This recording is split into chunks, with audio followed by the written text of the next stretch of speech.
वो आकर के योग भी सीखेंगे। किससे? हैं? क्योंकि योग सिखाने वाला तो एक ही परमपिता परमात्मा है। एक बाप के सिवाय योग, राजयोग और कोई सिखा ही नहीं सकता। तो सभी आकर के राजयोग सीखेंगे। जो भी कन्वर्ट हो गए हैं वो निकलते चले आवेंगे। योग पर समझाने के लिए निमंत्रण मिलता है, तो तैयारी करनी चाहिए। वहाँ क्या समझावे? समझाना है क्या तुम भारत का प्राचीन राजयोग को भूल गए हो? भगवान कहते हैं मन मना बहु। राजयोग क्या है? ये कोई शारीरिक हठयोग नहीं है। ये कोई श्वास प्रश्वास का प्राणायाम योग नहीं है। ये क्या योग है? इसका नाम है राजयोग। इसमें ये राज भरा हुआ है कि मन को एकाग्र कैसे किया जाए। अगर मन को एकाग्र करने की प्रक्रिया सीख ली तो मन जीते जगत जीत कहा जाता है। मन के साधे सब सद है।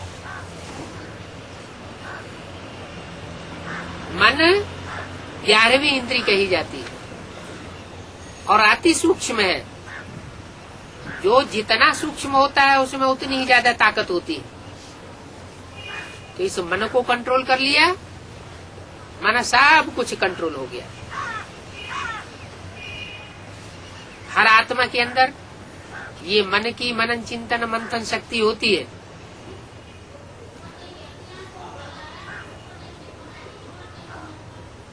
ये है मुख्य शक्ति, जिसको कंट्रोल करना जरूरी है। इससे भी ऊपर की शक्ति कौन सी है? मन को भी कंट्रोल करने वाला कौन है?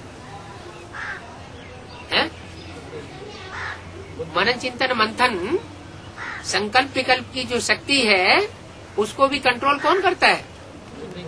कौन सी शक्ति? बुद्धि। बुद्धि रंग राइट का फैसला करती है। क्या चिंतन करना चाहिए, क्या चिंतन नहीं करना चाहिए, कौन सा संकल्प करना चाहिए, कौन सा संकल्प नहीं करना चाहिए। ये बुद्धि का काम है। बुद्धि फैसला करे, फैसला करने के बाद फिर मन को अच्छे रास्ते पर चलाने के लिए आदेश दे। तो मन बुद्धि के ऊपर कंट्रोल करने की जो ताकत है वो संस्कार शक्ति कही जाती है। संस्कार होते हैं पूर्व जन्मों से कनेक्टेड। अच्छे बुरे संस्कार अनेक जन्मों के हर आत्मा में तिरोहित हैं, भरे हुए हैं। जिसके लिए बाबा कहते हैं बनी बनाई बन रही अब कछु बननी ना है। माने हर आत्मा अपने पूर्व जन्मों से अपना जन्म सिद्ध अधिकार लेकर के आई हुई है। अभी से रील में जो रील घूम रही है उस शूटिंग की रील में अपना अपना अधिकार नूद होता चला जा रहा है। जैसे जैसे पूर्व जन्म के जिसके संस्कार हैं उन संस्कारों के आधार पर हर आत्मा वही रास्ता अपना लेती है। बुरे कर्म किए होंगे तो भले परमात्मा का कितना भी ऊंचे से ऊंचा ज्ञान उठाए रहा हो, उस ज्ञान को भी वो तोड़ मड़ोड़ करके उल्टा कर देगा। ऐसी है संस्कार शक्ति। तो मन रूपी ब्रह्मा हुआ, बुद्ध रूपी शंकर हुआ और विष्णु रूपी संस्कार शक्ति हुई। लेकिन संस्कारों को भी परिवर्तन किया जा सकता है या नहीं किया जा सकता है? संस्कारों को भी परिवर्तन किया जा सकता है। तो कौन परिवर्तन करेगा? मन परिवर्तन करेगा या संस्कार अपने संस्कारों को स्वतः ही परिवर्तन करेंगे या बुद्धि परिवर्तन करेगी? ऊपर किसको रखा जाए? मन को ऊपर रखा जाए ब्रह्मा जी को ऊपर रखा जाए, संस्कार शक्ति वैष्णो देवी को ऊपर रखा जाए, या बुद्धि रूपी तीसरे नेत्र को ऊपर रखा जाए। बुद्धि को हमेशा आगे रखना पड़ता है, क्योंकि बुद्धिमानों की बुद्धि कौन गाया हुआ है? बुद्धिमानों की बुद्धि शिव बाबा गाया हुआ है। शंकर बुद्धिमानों की बुद्धि नहीं है। कौन है? शिव बाबा। अगर शंकर स्वयं ही बुद्धिमानों की बुद्धि होता तो वो किसकी याद में बैठा है? वो भी तो किसी की याद में बैठा है ना। जिसकी याद में बैठा है जरूर इससे साबित होता है वो उससे भी ज्यादा ऊंचा है। इसलिए बाबा कहते हैं ये शंकर क्या करता है? कुछ भी नहीं। क्या ये शंकर कुछ नहीं करता, ऐसे ही टाल मटोला बैठा रहता है। इसके अंदर जो भी काम करता हूँ मैं करता हूँ। अगर एकाग्रता की स्थिति में भी बैठता हूँ, बिठाता हूँ, तो मैं बिठाता हूँ। ये अपने आप नहीं बैठता। शंकर कुछ नहीं करता, क्योंकि जो भी करने का काम है वो तो कर्मेंद्रियों से होता है। और कर्मेंद्रियों की हलन चलन करते हुए चित्रों में शंकर को दिखाया नहीं जाता। उसको ध्यान मग्न अवस्था में बैठे हुए दिखाया जाता है। ये कोई कर्म करना नहीं हुआ, कर्मेंद्रियों की हलन चलन का कोई कार्य नहीं हुआ। इसलिए बोला शंकर कुछ भी नहीं करता। उसके अंदर जो भी कार्य करता हूँ कौन करता है? शिव ज्योति बिंदु सुप्रीम सोल करता है। तो सुप्रीम सोल शिव जो है वो बुद्धिमानों की बुद्धि, वो ही संस्कार को चेंज करता है, परिवर्तन करता है, और वो ही मन को कंट्रोल करता है। मन अनेक जन्मों के संस्कारों के वशीभूत होकर के कभी नीचे ले जाता है आत्मा की स्थिति को, और कभी ऊंची स्टेज में ले जाता है। अप एंड डाउन में आता रहता है। अभी वो मन की शक्ति जो है उसको एकाग्रता के आधार पर कंट्रोल्ड करने की बात है। तो भगवान कहते हैं मन मना भव, मन को मेरे में लगा दो, मन को मेरे में तिरोहित कर दे। भगवान कहते हैं। किसके द्वारा कहते हैं? भगवान शिव सुप्रीम ज्योति बिंदु किसके द्वारा कहते हैं? शंकर के द्वारा कहते हैं कि मन को, मन की जो शक्ति है उसको मेरे में तिरोहित कर दे। मन, तेरे मन के अंदर जो भी संकल्प विकल्प चलते हैं उन संकल्पों विकल्पों की गति को, सरणी को मेरे अंदर समा दे। माना तेरे अंदर कोई भी ऐसा संकल्प न चले जो मेरे संकल्पों के बरखिलाफ हो। सब प्रकार के संकल्प जो हैं वो मेरे अंदर समा दे। जब संकल्प मात्र भी तेरे मेरे संकल्पों के अनुकूल बन जाएंगे, इतनी ज्ञान की पराकाष्ठा तेरे अंदर आ जाएगी,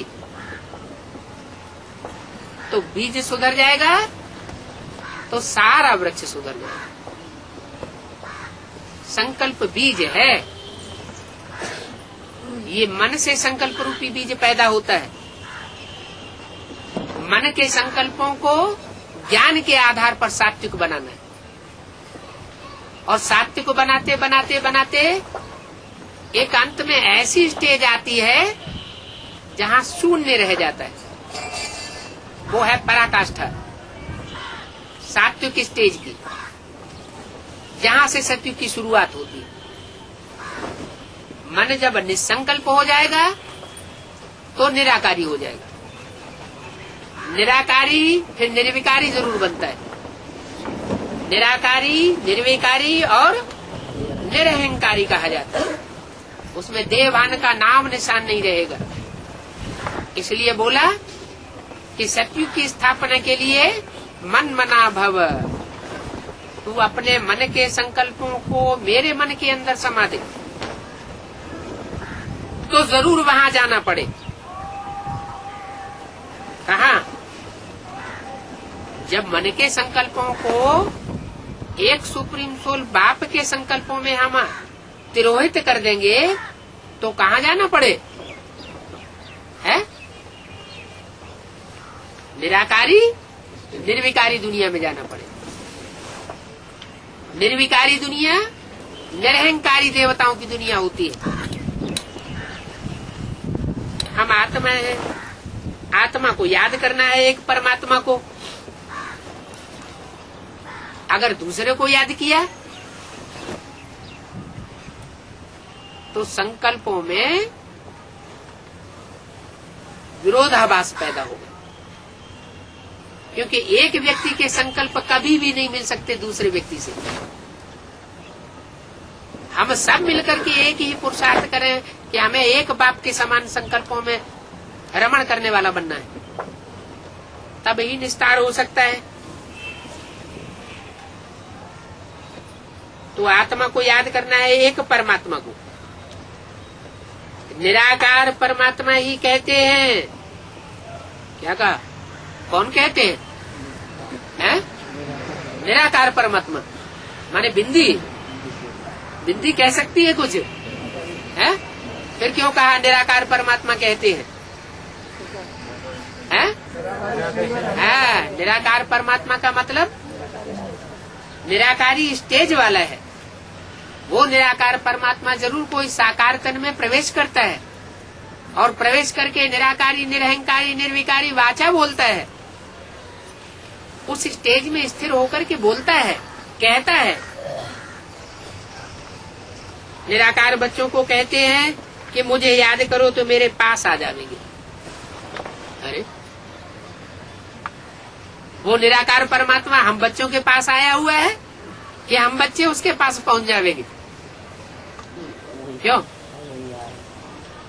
अभी वो परमात्मा हमारे पास आया हुआ है या हम उसके पास पहुंच जाएंगे? परमात्मा हमारे पास आया हुआ है, फिर ये क्यों कहते हैं कि तुम हमारे पास आ जाएंगे?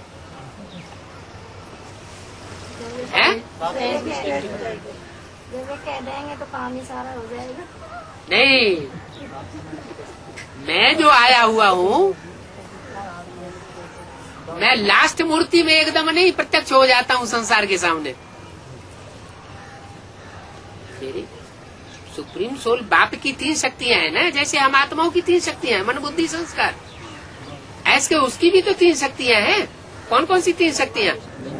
मन रूपी ब्रह्मा और बुद्ध रूपी शंकर और संस्कार रूपी वैष्णवी देवी शक्ति।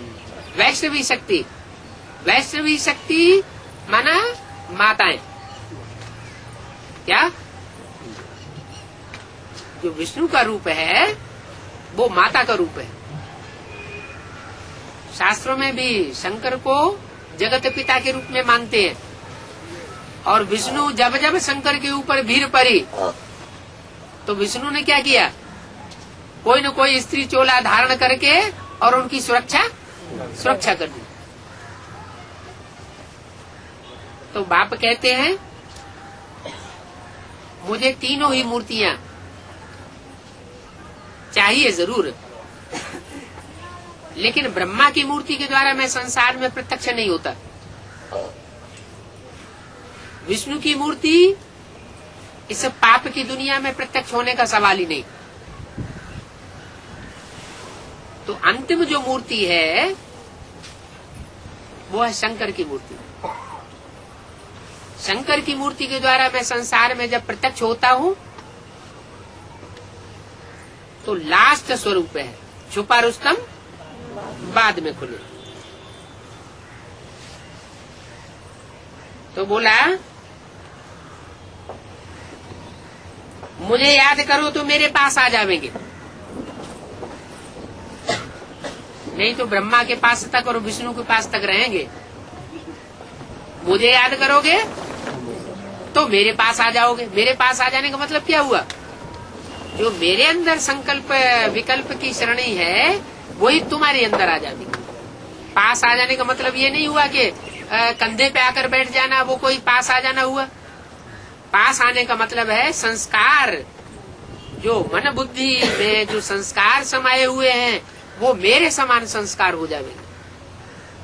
माना जैसे मैं निराकारी निर्विकारी निरहंकारी हूँ, वैसे तुम आत्माएं भी निर्विकारी निरहंकारी बन जाएंगी।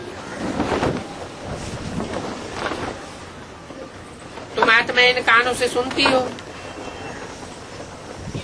मैं तुम्हारे शरीर से बात करता हूँ, तुम्हारी आत्मा इन आर्गन से सुनती है और मैं इन आर्गन्स के आधार पर तुमको सुनाता हूँ। तुम मुझे याद करो तो विकर्म विनाश होंगे। तो मैं तुम सबका बाप हूँ, मेरी महिमा तो गाते हो ना। सर्वशक्तिवान ज्ञान का सागर, ये भी अच्छी युक्ति है। शिव परमात्मा